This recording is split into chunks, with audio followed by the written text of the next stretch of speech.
こんに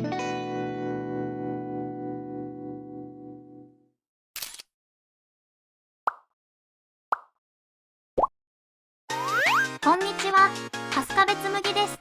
今日は2025年7月にプラムから発売された藤田琴音だよ。学園アイドルマスターだね。学マス、今めちゃめちゃハマってるんだよね。しかも藤田琴音が推しなもんで、そりゃもうフィギュア化が発表された時は嬉しかったよ。ただまあ次々とグッズ化するもんで、主に推しのスケールフィギュアだけを追っていこうかなって思ってるよ。で、学マスにハマってるということで、今回は動画も学マス購入しようにしたよ。見づらいって意見は聞かないよ。プラムから発売された藤田琴音、企画発表自体は結構前にあったんだけど、そこから予約開始までが結構時間かかったんだよね。まあ通常だったら年単位でかかるもんだから仕方ないよね。そして待ちに待った予約開始が2025年4月、発売が2025年7月。プラム恒例の旬の商品は予約から販売までが早いやつ。売れる量が未知数だから怖い販売方式。でもまあ公式通販分は全部売り切れになってたから、優秀なプランナーがいるんだろうね。とにかく熱い今を逃さないってのは重要だよね。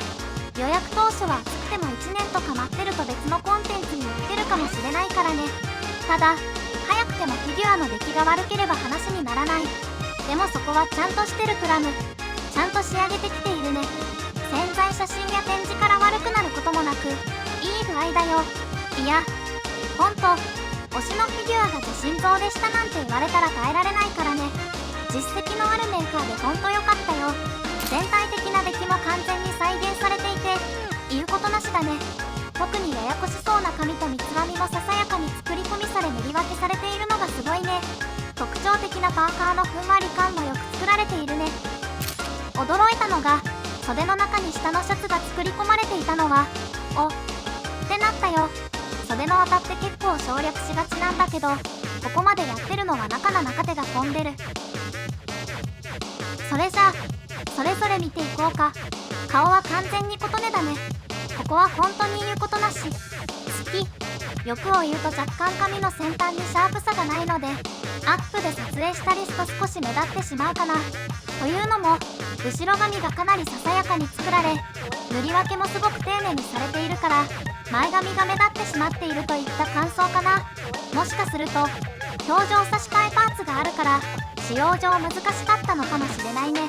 ただこうして回転させて見続けていると気になるってぐらいなんで、鑑賞目的であれば全然問題ない範囲だと思うよ。そんな問題を吹き飛ばす顔の可愛さ、藤田琴音具合。プラム限定版は差し替え表情パーツが2つついていて、どれもすごく可愛いし、どれも藤田琴音なんだよね。今の表情はノーマルバージョン。一般流通もこれだね。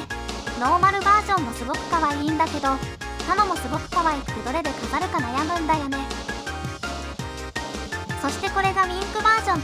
琴音らしさが詰まった表情でこれが一番好き。これ絶対プロデューサーとイチャイチャしだすよね。イベント込みでよく見た気がするよ。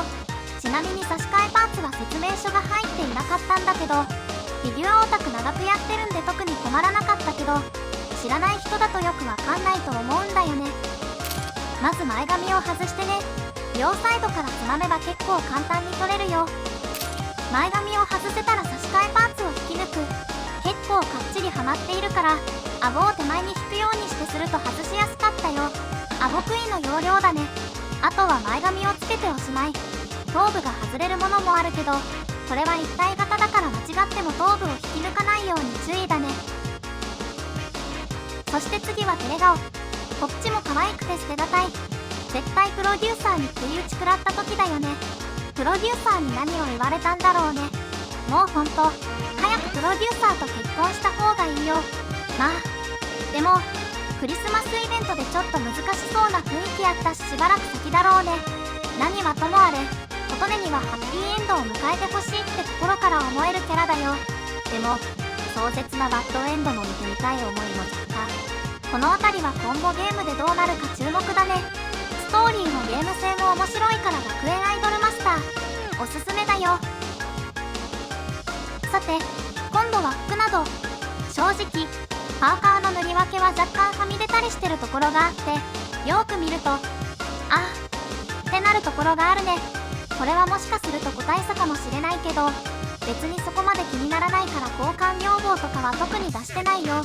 塗りの問題はあるけど造形はかなりしっかりしてるよ。さっきも言ったんだけど、袖の中にトレーナーの裾が見えたり、パーカーの裾の伸縮感とかはおおって思ったね。ふわっと広がりと生地の伸び具合なんかもよく再現されていいと思う。あとこれは個人的に好きポイントなんだけど、フード部分。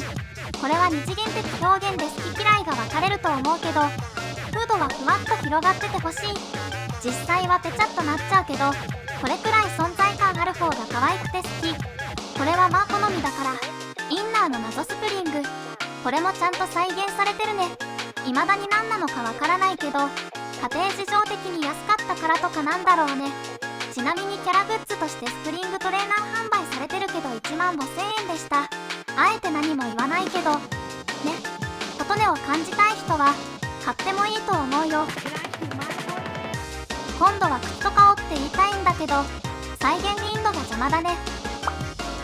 インド非表示、作中あまり見る機会のない足回りなんだけど、この辺りも妥協なし。靴の裏もちゃんと作り込まれてていいね。足を上げているのに靴の裏がつるってしてると結構残念なんで、ちゃんと作ってあると嬉しいよ。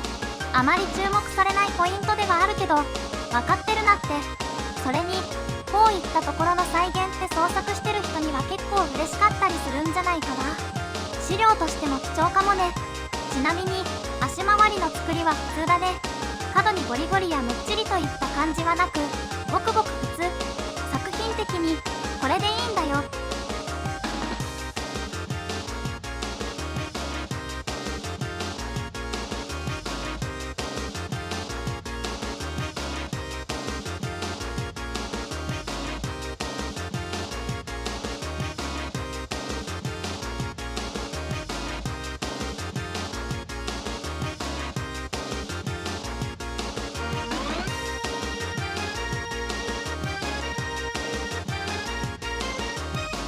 といった感じで、プラムの藤田琴音でした。やはり今まさにハマっているキャラのフィギュア化は本当嬉しい。しかも予約から発売までがめちゃ早だったんで、予約当初の熱量のままお迎えだからね。速さは武器だよ。値段はかなり物だし、おいそれと手が出ないってのはわかるけど、これはファンなら買って間違いないやつだね。公式通販分はないけど、ネットショップでも若干在庫あったりするし店舗で買えるかもしれないから、欲しいなって思ったらこの数日が勝負だと思う。でもプラムは比較的再販をしてくれるメーカーだし、今熱いコンテンツだから再販にかけるのもありかもしれない。いつになるかはわからないけど。それじゃあ今回の動画はここまで。ご視聴ありがとうございました。また次も気が向いたら動画作ろうと思うので、よかったら見に来てください。あ、よかったら高評価やチャンネル登録とかしてくれると嬉しいかな。写真はファンティアにまとめていて、アカウントがあれば誰でも見れるから、そちらもよければ概要欄のリンクから行ってみてね。それじゃあ機会があればまた別の動画で